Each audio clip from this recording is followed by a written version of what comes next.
All right, guys, let's talk about protein synthesis today. Now, I already have the notes written out, so we can go through this a little bit faster. But when I am looking at, or when I'm thinking about protein synthesis, there's a couple things I need to remember. First of all, if I'm looking at the actual word synthesis, synthesis means to make. And of course, proteins, that's what that is, right? So protein synthesis, my entire goal is to make a protein, right? And don't forget that proteins, these are going to build my physical organism, right? Like this is what my goal is, because my DNA, right? Like right over here, this holds the code for everything. But as we talked about in my last video, that DNA can't leave the nucleus for a couple different reasons. And so what I need to do is to get this code for DNA out of my nucleus to the ribosome so that way I can make my proteins. But I need a couple helpers in that. So to get that DNA code, I have to use my mRNA, that's that messenger RNA. He's the one that goes up and takes it. And then, because proteins are made of amino acids, I'm going to need that tRNA because the tRNA brings those amino acids. And so the mRNA and the tRNA, those both go to the rRNA, and the rRNA is just what makes up my ribosome. And so once they go there, I can use the code from the mRNA, and I can bring those amino acids with the tRNA, and then I can start to make my protein. Now, this right here, this box, this flow of information, this is called the dogma. And the dogma are just like the rules. And this stuff right here, say, if anything, this will make it really good for studying for tests. But the flow of information is, if I look, DNA holds my entire code. I make a copy of it with RNA, and then that copy makes a protein. So the flow of information always goes from DNA, RNA, protein. Now here's just a couple little things I always like to try underneath it. Because again, DNA holds my code. RNA makes a copy of that code. And then I actually get to make the physical product from it. And then location-wise, DNA happens in the is in the nucleus. The RNA travels to the cytosol. And then my proteins are made at a ribosome. And then the processes that I see happening, like if I want to make more DNA, I go through replication. And then what we're going to do today is, if I want to make RNA, that's called transcription. Because if you think about transcribing something, you copy it. And then translation, that's when I make my protein. Then I translate something, I make it into something meaningful to you. So this red box right here, this is something good to know for your tests that come up over this topic. Now, just as a little bit of a reminder, remember DNA codes for thousands of genes, right? And a gene is just a segment of DNA that codes for a protein. But I only make certain genes at a time. When we talked in class the other day, we talked about, hey, if you're drinking milk, which has the sugar lactose in it, then you're going to need the enzyme lactase. But if you're not currently drinking milk, there's no reason for you to make that lactase enzyme. So I only make the genes my body needs at that particular moment. So that way I don't waste a lot of energy or resources. All right. So my RNA right here, my RNA is going to get the code for a particular gene. Like I just said, say I don't want to get every gene, I just want to get the ones I need. Say I don't copy the whole DNA strand. I only do little pieces at a time, the stuff that I need. And then when we talked about RNA the other day, say we go by different base pairing rules because thiamine's unstable outside the nucleus, and my T is replaced with a U. Okay, T's are replaced with a U now. That's uracil. And so now we get to go with our first process. First process is transcription. And when I transcribe something, say I'm just copying it from one code to another, and that's what this is. I'm going from my DNA to my RNA. All right? So if I look, here is my, here is my DNA strand, because like I can see that there's 2 strands right here, 1, 2. And so what happens is I still have to use helicase. Helicase is going to unzip those hydrogen bonds. And when he does, he makes this cute little bubble in your DNA. It's called a transcription bubble. And then I use RNA polymerase, like we used the other day. Say we used DNA polymerase to make DNA. Well, now I get to use RNA polymerase to make RNA. And he's going to come, so here's this little blue square over here. Now he's purple. So now he comes over and he sees the gene sequence that he wants, right? And we're going to say that it's this right here, this ATTGCCA. And he uses the base pairing rules. And so when he sees an A, then he puts a U right here. When he sees a T, he puts an A. When you see he puts a T, puts an A. G's or C's, G's or C's, C's and G's, A's and U's. And so now I just made a copy of that DNA, but it's in that RNA code. I just transcribed it. So it goes UAACGGU. And I got that code from this little section of DNA right here. So I just made a copy of a gene using RNA. Now remember, we want my RNA to be single-stranded, because if this is my nucleus over here that I'm highlighting in yellow, remember DNA is too big to go through those nuclear pores, but RNA can because he's single-stranded. So he can move through the nuclear pore into the cytosol. That's very important. But one thing that happens to my RNA before I get to go make a protein is I have to be processed. Say that was actually just a raw copy of RNA.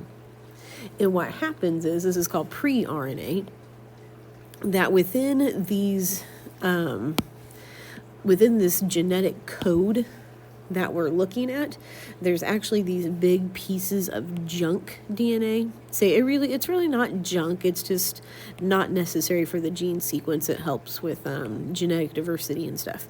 But I have to remove all those pieces of the junk DNA. Say I have to remove the junk DNA, again, not junk, just not needed right now. But I have to remove all those pieces. Those are called introns. So I marked them off with my thing, but this had a letter I right here, right? So I remove introns, and then the E, that stands for exons. I keep the exons, okay? So I splice, or I put these together. And it's easy to remember which one I keep because exons are expressed. And so now I get to have that mRNA right here that is just made up of the exons. Now that cute little guy, he gets to leave my nucleus, because remember he's still single-stranded, and he goes to the ribosome. So now I get to go through translation. I actually get to make a protein. So translation, by definition, is to take that mRNA strand and I'm going to make a protein. Important facts that it occurs at the ribosome. I need all 3 types of my RNA because my mRNA holds the code. tRNA brings the amino acids. And then the rRNA is where the process actually occurs. Now, one thing though, when we're looking at this mRNA strand, here, let's write it again. So this is UAACGGU. That's the one we made. When I read my mRNA, I read it in groups of 3s, okay? So each set of 3 is called a codon, and a codon codes for an amino acid. All right, so my tRNA knows which amino acid to bring based on the codon that goes through my ribosome. And that tRNA has an anticodon on it, so I can match it. And an anticodon would just be the opposite. And I'll show you down here in the picture.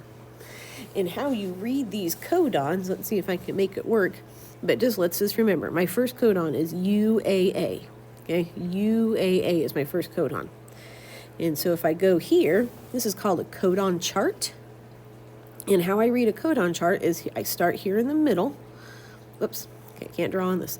Okay, so I start here in the middle, and then I find the first letter. What was our first letter? It was UAA, right? So I would put my finger on that U right there in the middle. And then what's my next one? My next letter was A.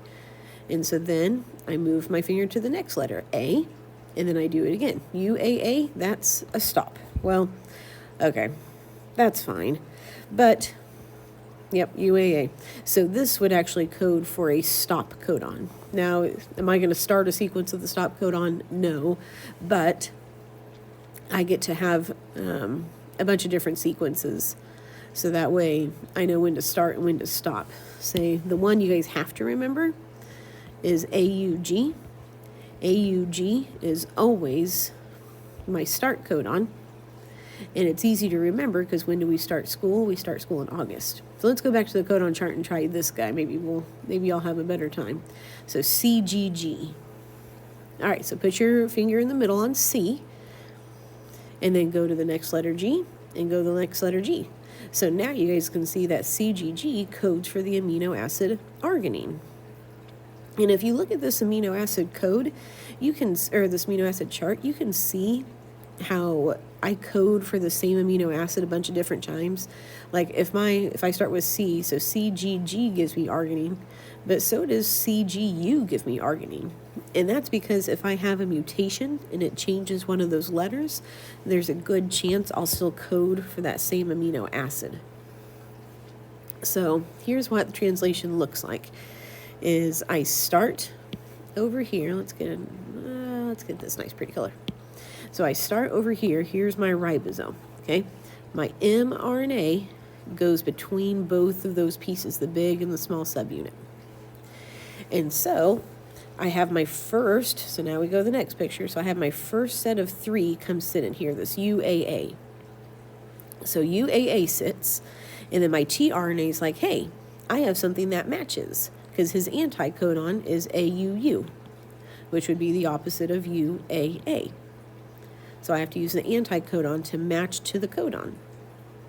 And once I find my match, then I get to bring that amino acid, right? I know that amino acid stopped now, but we're going to pretend he's something else. So then he brings that amino acid, right? So this tRNA comes in, matches, and then he leaves that amino acid. So right here, so this would be amino acid number 1. And then my next 3 come in and sit. So UAA, remember, we're just going this direction. So UAA comes in, or leaves, and now I get my CGG. Well, my tRNA finds the anticodon, so the anticodon of CGG would be GCC. They come in and match. He brings this amino acid with him. Once he matches, he leaves it. And so now, here's my second amino acid. And then that process just keeps repeating over and over and over again until I get a chain of amino acids. And remember, amino acids are held together by peptide bonds. That's what these blue bonds right here are in the middle. And once I get that polypeptide chain, that can become a functional protein in the end. So transcription translation, it's pretty easy because we've gone through a lot of it. Now we just get to put a name to it. Transcription, so if I wanted to do one example, let's do one example down here. So here's my DNA, okay? My DNA, let's do TACCGTAT.